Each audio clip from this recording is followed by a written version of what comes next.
आप देख रहे हैं अमेज नाउ। गंगा, यमुना, राप्ती और गोमती के तटवर्ती इलाकों से खबरें आप तक।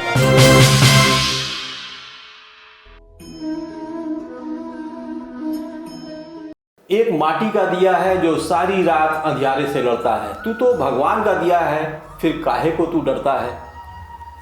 हथेली पर रखकर अपना नसीब तू क्यों ढूंढता है मुकद्दर। सीख उस समंदर से जो टकराने के लिए पत्थर ढूंढता है। नमस्कार, मैं हूं अरविंद श्रीवास्तव। आप देख रहे हैं अमेज नाउ की खास पेशकश आस्ट्रो वर्ल्ड नाउ। हमेशा की तरह एक बार फिर आचार्य मनीष मोहन जी हमारे साथ, ज्योतिषाचार्य, जो हमें हर बार की तरह इस बार भी साप्ताहिक राशिफल, नवमंडल में ग्रहों की स्थिति, कुछ कॉलर्स की समस्याएं और कुछ खास टिप्स देते हैं। तो आइए मुखातिब होते हैं आचार्य मनीष मोहन जी की तरफ। बहुत बहुत स्वागत है आचार्य मनीष मोहन जी हमारे स्टूडियो में हमारे दर्शकों के साथ। ओम गंगणपतये नमः। जैसा कि हम सभी जानते हैं, आप शुरुआत करते हैं नवमंडल में ग्रहों की स्थिति से, इस हफ्ते के तीज त्योहार और फिर साप्ताहिक राशिफल। जी, इस सप्ताह नवमंडल में यानी 21 फरवरी से 27 फरवरी 2022 तक ग्रह नवमंडल में ग्रह स्थिति इस प्रकार है। सूर्य बृहस्पति कुंभ में, मंगल और बुध मकर राशि में, राहु वृष में, केतु वृश्चिक में, मंगल और शुक्र धनु राशि में। सप्ताह की शुरुआत में चंद्रमा तुला राशि में विराजमान रहेंगे। इस सप्ताह सामान्यतः 26 तारीख को विजया एकादशी रहेगा स्मार्टों का। 27 फरवरी को वैष्णवजनों का विजया एकादशी रहेगा। जी, साप्ताहिक राशिफल पे शुरू करते हैं, लेकिन उससे पहले दर्शकों एक जरूरी जानकारी जो अभी आचार्य जी हम लोगों के बीच में शेयर करेंगे। शनि की जो प्रकोप है, 7.5 है। बहुत सारे लोग भ्रमित रहते हैं, सहमे रहते हैं, बहुत से लोग मुझसे डरे रहते हैं, पंडित जी, ज्योतिष जी, 7.5 लगी है क्या, अढ़ैया लगा है क्या? जी, तो ऐसे नहीं लगता है, उसके कुछ सिद्धांत है, मैं बताऊंगा। वो थोड़ा सा जानकारी जरूर। ठीक, तो साप्ताहिक राशिफल से शुरू करते हैं। जी, शुरुआत करते हैं मेष राशि से। जी, मेष, सप्ताह की शुरुआत में कोई अच्छा समाचार मिल सकता है। पिता के स्वास्थ्य पर ध्यान रखें। कोई धार्मिक यात्रा हो सकती है। राजनीति के क्षेत्र में अच्छी सफलता के योग।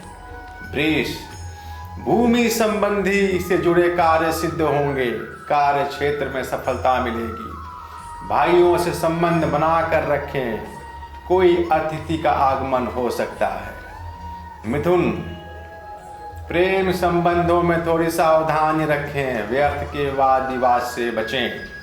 यात्रा के योग, इस यात्रा से लाभ के योग। धन के क्षेत्र में नए मार्ग बनेंगे। कर्क, मन में थोड़ी आशा और निराशा के भाव उत्पन्न हो रहे हैं, इससे बचें। नौकरी में अधिकारियों का सहयोग मिलेगा, परंतु व्यस्तता अधिक होगी।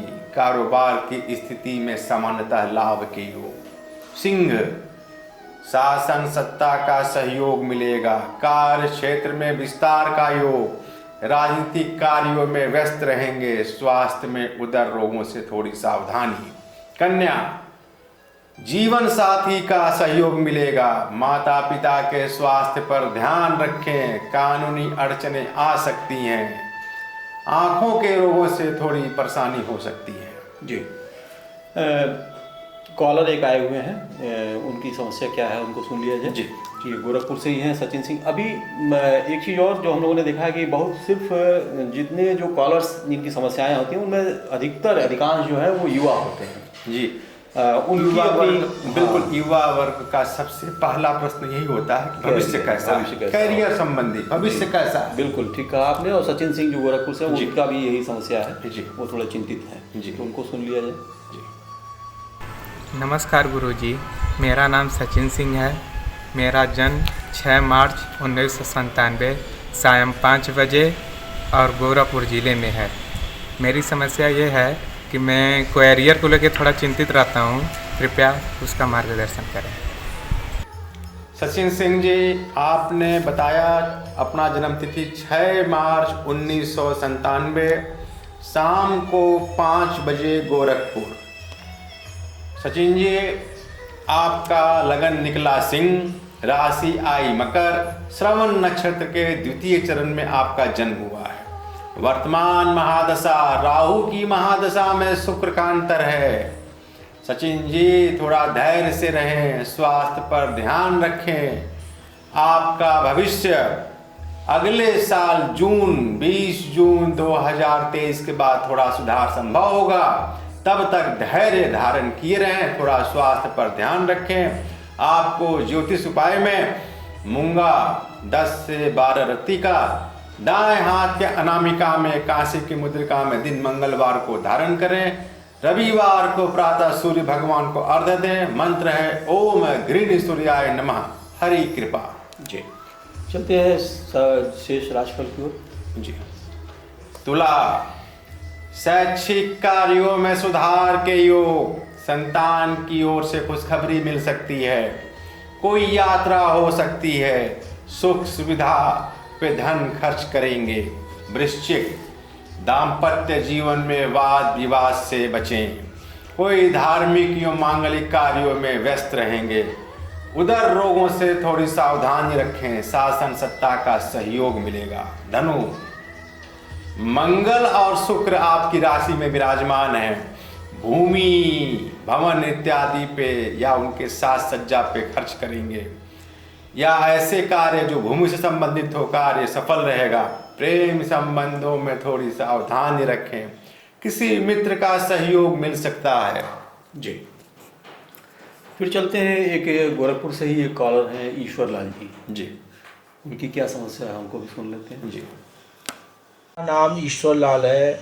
मेरी पैदाइश 13/4/1969 है। मैं गोरखपुर सिंधी कॉलोनी में रहता हूँ। मेरी परेशानी ये है कि मैं उठ बैठ चल फिर नहीं पाता हूँ। मैं कोई काम करने से पहले मेरे शरीर के अंदर दर्द आ जाता है। मैं कोई सामान उठा के नहीं चल पाता हूँ, चाहे एक माचिस की तीली के बराबर का वजन उठाना पड़े, अभी उठा के चल नहीं पाता हूँ। पैर मेरा बचकता है, नीचे नीचे खिसकता जाता है, नीचे कोई खींचता है जिसे लगता है। जी, श्री ईश्वरलाल जी, आपने बताया आपका जन्म तिथि है 13 अप्रैल 1969, 3:30 गोरखपुर। आपका भी लगन निकला सिंह, राशि आपकी आ रही है कुंभ। बुध की महादशा 11 मई 2022 तक आपके ऊपर 7.5 भी चल रही है। थोड़ा आपका प्रश्न है स्वास्थ्य संबंधी, तो जी आपका स्वास्थ्य थोड़ा हड्डियों के संबंधित, कुछ न्यूरो प्रॉब्लम से संबंधित। आप एक बार मेडिकल जांच कराएं, हो सकता हो आपको गठिया प्रॉब्लम हो रहा है, इसका मेडिकल जांच कराएं। दूसरा, ज्योतिष उपाय में आपका जो महादशा है बुध की 11 मई 2022 के बाद, इस क्षेत्र में क्योंकि बुध वात संबंधी रोग भी देता है, तो आपको स्वास्थ्य संबंधी लाभ 11 मई 2022 के बाद थोड़ा मिल सकता है। ज्योतिष उपाय में आप कुश के जल से रुद्राभिषेक कराएं, कुश के जल से एक रुद्राभिषेक कराएं शिववास देख करके, और एक बढ़िया सा 11 मुखी रुद्राक्ष, रुद्राक्ष में 11 मुखी एक दाना लाल धागे में दिन सोमवार को शिव जी के लिंग पर चढ़ा करके, शिवलिंग पर चढ़ा के आप गले में धारण करें। हरि कृपा। बड़ी अच्छी बात बताई आपने। इन्हें मतलब आपके हिसाब से वात रोग गठिया है, थोड़ा मेडिकल में दिखा लें, एक बार की जांच करा लें, और ज्योतिष उपाय भी मैंने इनको बता दिया। बहुत बहुत धन्यवाद। चलते हैं, आगे बढ़ते हैं साप्ताहिक राशिफल जिन जातकों के बाकी है। जी, मकर, किसी महिला अधिकारी का सहयोग प्राप्त होगा, भूमि संबंधी कार्यों में निवेश कर सकते हैं, वाहन चलाते समय थोड़ी सावधानी रखें, आय क्षेत्र में विस्तार के योग। कुंभ, वाणी में मधुरता रहेगी, धार्मिक कार्यों में व्यस्त रहेंगे, मीठे खान पान में रुचि हो सकती है, कोई अतिथि का आगमन हो सकता है। मीन, बैंक संबंधी कर्ज के लेन देन में सफल रहेंगे, सहकर्मियों से सामंजस्य बना कर रखें, राजनीतिक में नए अवसर प्राप्त होंगे, अपने माता के स्वास्थ्य पर ध्यान रखें। आपने भी एक बात बताई कुंभ राशि पर, आपने कहा कि कुछ अतिथियों का आगमन हो सकता है। बिल्कुल। आज का जो परिवेश है वो, इस पर मुझे हंसी आ रही थी कि बड़े शहरों में, अभी हालांकि छोटे शहरों में ऐसा चलन नहीं है, लेकिन बड़े शहरों में जब कोई अतिथि आने की बात आती है तो लोग चौंक जाते हैं, डर से जाते हैं। हमारे सनातन धर्म में, हमारे भारत संस्कृति में अतिथि देवो भव की बात, अतिथि का सत्कार करना चाहिए और निश्चित तौर पे इससे आपसी भाईचारा मजबूत होती है। कोई आपके वहाँ या मिलने आता है तो उससे व्यवहार बना कर रखें। जी, हम लोग बात कर रहे थे कि अढ़ैया और साढ़े साती की। जी बिल्कुल बिल्कुल, थोड़ा इस पर प्रकाश जरूर डालें, क्योंकि बहुत सारे लोग डर से जाते हैं, सहमे होते हैं। कभी कभी ऐसा भी आप लोग बताते हैं, जो हमारी छोटी सी जानकारी है, कि बहुतों को बहुत फायदा भी पहुंचाता है ये समय, ये काल। बिल्कुल, शनि न्याय के कारक देवता है। बहुत से लोग मेरे पास पूछते हैं, गुरु जी, ज्योतिष जी, साढ़े साती चल रही है क्या, अढ़ैया चल रहा है क्या? तो सबके लिए साढ़े साती अढ़ैया नहीं होती, इसके भी कुछ सिद्धांत हैं। और साढ़े साती सर सबके लिए परेशानी होती है ऐसा भी नहीं है, किसी किसी के लिए राजयोग कारक भी होती है। आप जानिए साढ़े साती कब होती है। शनि एक राशि पर 2.5 वर्ष होते हैं।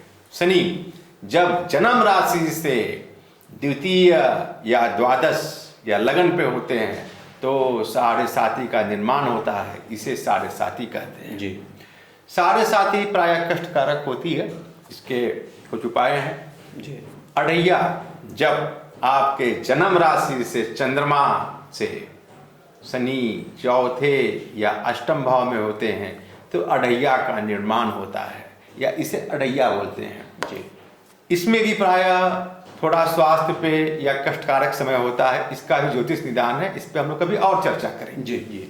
तो बड़ी अच्छी बात और बहुत ही राहत देने वाली बात आपने बताई कि ये सबके लिए, पहली बात तो ये नुकसानदेह नहीं है, और फिर जो समय है, अढ़ैया का जो नेचर है वो कुछ और है, साढ़े साती का जो नेचर है, और उनके उपाय भी उपाय है। जन्म राशि से द्वादश लगन और द्वितीय रहने पे शनि जो है साढ़े साती होती है, और चंद्रमा यानी जन्म राशि से चौथे और 8वें तो अढ़ैया का निर्माण होता है। जी, बहुत बहुत धन्यवाद। चूँकि समय अब आगे के लिए इजाज़त नहीं दे रहा है, तो अगले सप्ताह के लिए तक के लिए हमें विदा लेना होगा अपने दर्शकों से।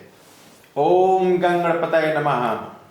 तो दोस्तों, आपने देखा सुना, ये थे आचार्य, ज्योतिषाचार्य डॉक्टर मनीष मोहन जी, जिन्होंने हमें हर सप्ताह की तरह जो रूटीन में हम लोगों को जो जानकारी देते हैं, उसके अलावा इन्होंने आज हम लोगों को अढ़ैया और साढ़े साती के बारे में विशेष रूप से बताया।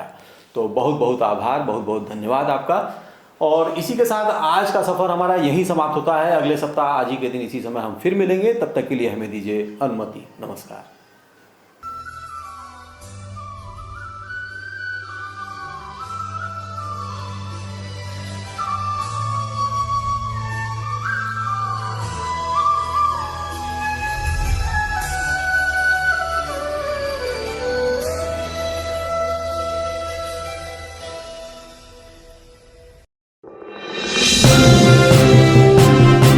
आप देख रहे हैं अमेज नाउ।